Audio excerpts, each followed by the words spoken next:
Tony and I worked together 20 years ago. No exaggeration. In 1993, we shot Angels in the Outfield and made friends then. And he's just the sweetest, nicest guy in the world. And it's no wonder everyone loves him whenever he's on screen. Which is why I thought it would be really fun to cast him as this sort of dick. Because John's dad is, I mean, you still love him, and that's a big important part of the charm that Tony brings to the character. But he's got a short temper. He doesn't listen to his kids or his wife.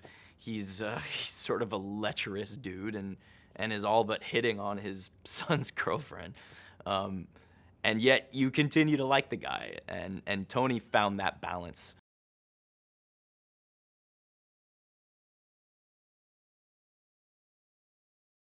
Stylistically, I wanted the movie to really reflect the evolution of the character. So I divided it into 3 acts, which is the traditional way of dividing a Hollywood movie, story structure-wise. And I wanted the camera work and the editing and the music to all reflect these sort of 3 phases of the character's progress.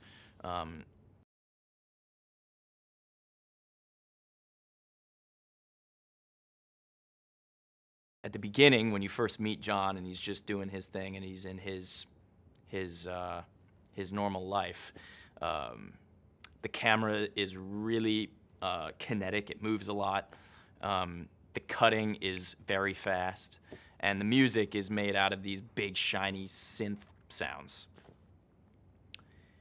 In the second act of the movie, when we get involved in a more traditional romance, I wanted to reflect those kind of more traditional Hollywood romantic aesthetics. So the camera is more like on dollies and doing kind of smooth, sweeping, beautiful moves, and the editing, conforms to more conventional sort of traditional Hollywood editing, and the music is a traditional Hollywood orchestra.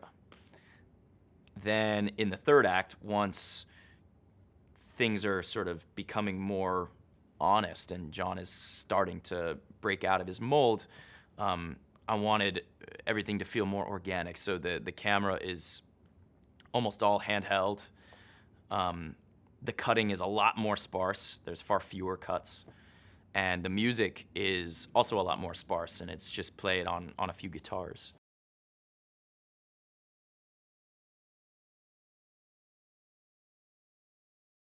Hit Record is an open collaborative production company, so anybody can contribute, whereas Don John is, a traditional production where you hire people first and then they work on the movie.